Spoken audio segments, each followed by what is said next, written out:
Halo semuanya, selamat datang di Nice On Channel.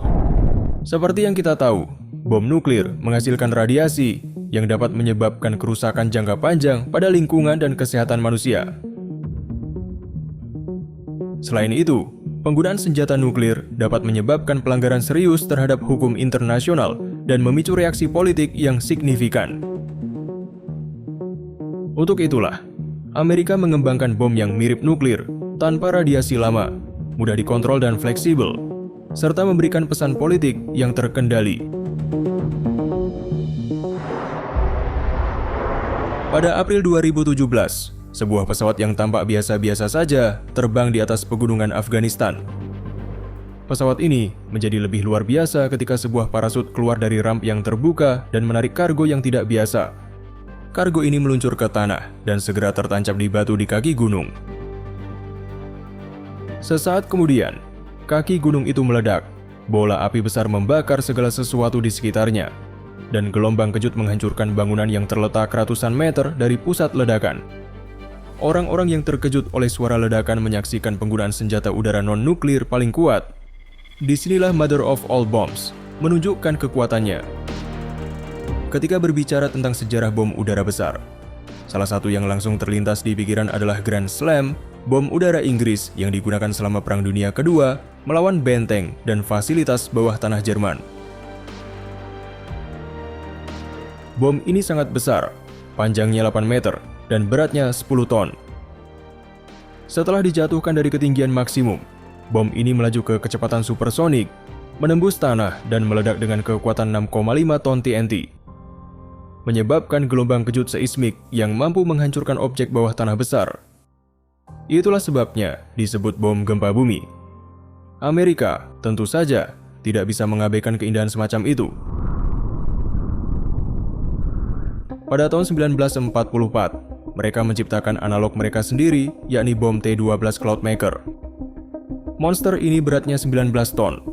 Bom ini begitu besar dan berat sehingga hanya konver B-36 Peacemaker yang bisa membawanya. Namun, zaman telah berubah. Bom atom menjadi pemimpin dalam bidang penghancuran massal, dan semua orang melupakan bahan peledak konvensional berdaya tinggi. Cloudmaker yang disebutkan sebelumnya tidak pernah digunakan dalam praktik. Namun, pada awal 1970-an, ketika Amerika Serikat berperang di Vietnam, mereka sangat membutuhkan bom udara berdaya tinggi. Ide bahwa senjata nuklir dapat digunakan di mana saja dan untuk alasan apapun telah digantikan oleh kewarasan. Dan tujuan semacam itu harus dicapai dengan metode konvensional. Inilah yang membuat BLU-82B lahir. Tidak seperti monster yang dijelaskan sebelumnya, BLU tidak mengesankan baik dari penampilan maupun ukuran. Beratnya hanya sekitar 6,8 ton dan bisa dijatuhkan bukan dari pembom besar, tetapi dari transportasi medium C-130 Hercules dan bahkan dari helikopter CH-54 Skycrane, juga dari ketinggian yang rendah. Meskipun lebih ringan dari bom sebelumnya, bom ini memiliki massa peledak yang hampir sama, yaitu 5,7 ton. Semua perbedaan ini disebabkan oleh desainnya. Bom gempa bumi sangat berat karena memerlukan baja kuat yang tinggi untuk menembus tanah, batu, dan beton. Namun, bom ini seperti tong mesiu yang meledak di dekat tanah, merusak area sekitarnya seperti struktur, belukar, dan konsentrasi pasukan dalam radius 300 meter. Hal ini menjadikannya sebagai alternatif yang tepat untuk pemboman karpet. Bom ini juga sering dipakai untuk membuat area terbuka di hutan agar helikopter bisa mendarat. Ini membuatnya dikenal dengan nama Daisy Cutter.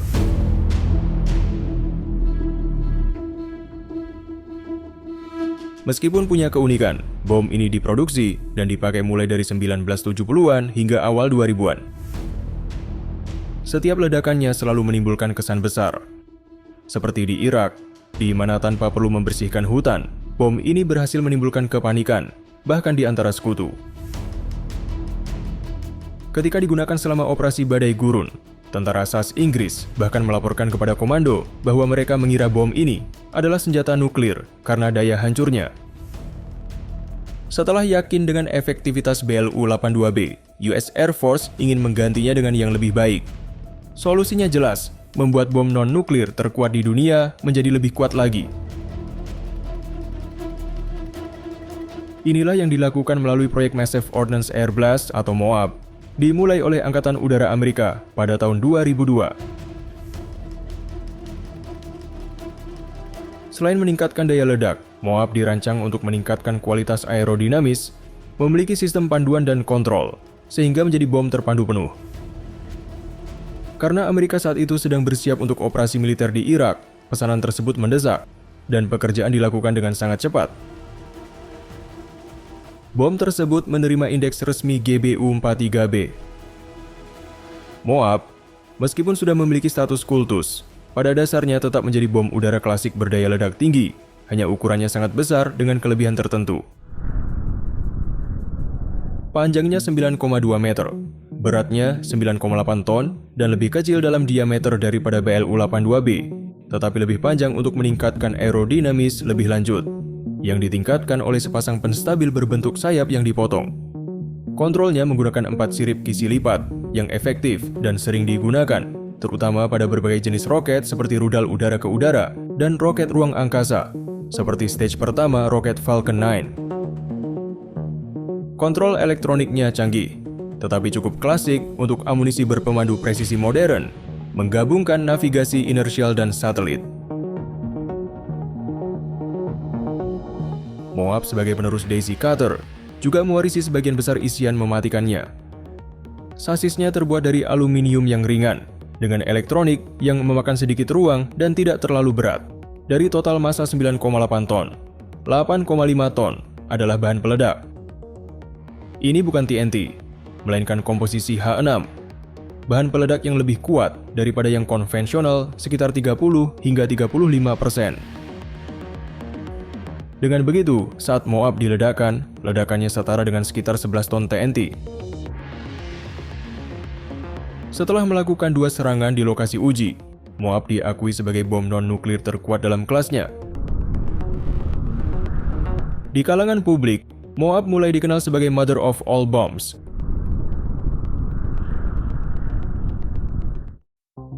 Konsep aplikasinya mirip dengan bom sebelumnya. MOAB dimuat di GBU-43B pada platform khusus di C-130. Saat mencapai titik pelepasan, pesawat membuka rem, parasut rem menarik keluar platform, dan bom terlepas untuk jatuh terkendali.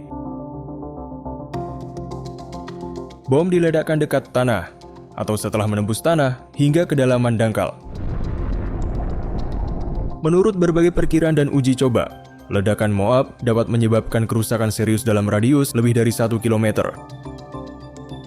Ketika meledak di tanah, radius ini berkurang namun masih cukup untuk menghancurkan bangunan tidak diperkuat dalam jarak sekitar 150 meter. Atas perintah Angkatan Udara, pabrik McAllister memproduksi satu batch 15 unit dan menyerahkannya kepada militer.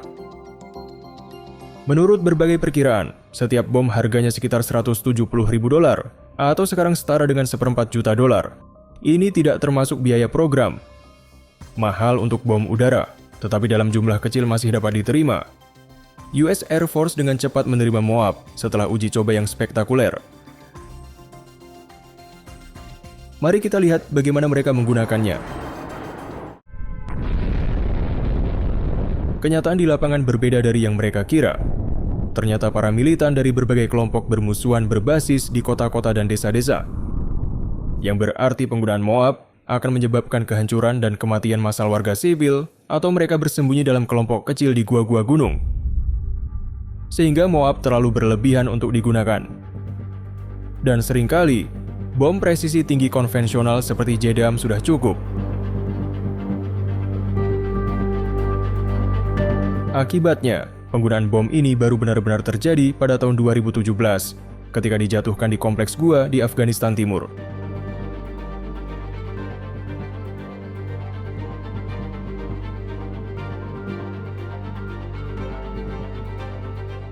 Ledakannya keras dan terang, yang menurut otoritas, menghancurkan kompleks tersebut dan mengubur sekitar 100 militan di bawah reruntuhan.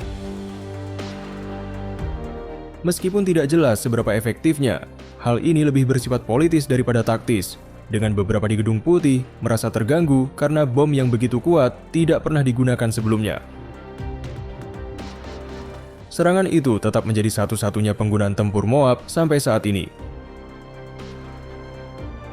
Setelah 15 tahun disimpan di gudang, terlihat bahwa GBU-43B tidak begitu efektif atau diperlukan dalam perang modern.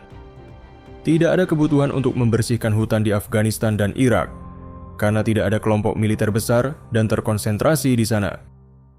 Menggunakan bom ini melawan kelompok kecil di gua-gua seperti melawan tikus kebun dengan artileri. Dan menggunakannya melawan target potensial yang jauh lebih serius seperti instalasi militer bawah tanah tidak efektif. Moab bukan bom gempa bumi dan tidak bisa menembus tanah. Inilah mengapa Massive Ordnance Penetrator atau MOP dikembangkan sebagai penerusnya. MOP, meskipun lebih kecil dari Moab, menggunakan peledak daya tinggi untuk menembus tanah, beton, dan batu sebelum meledak.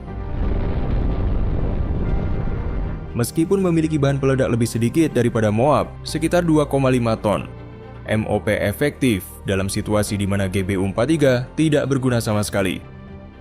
Fakta bahwa bom besar konvensional memiliki peran khusus dalam arsenal modern cukup jelas.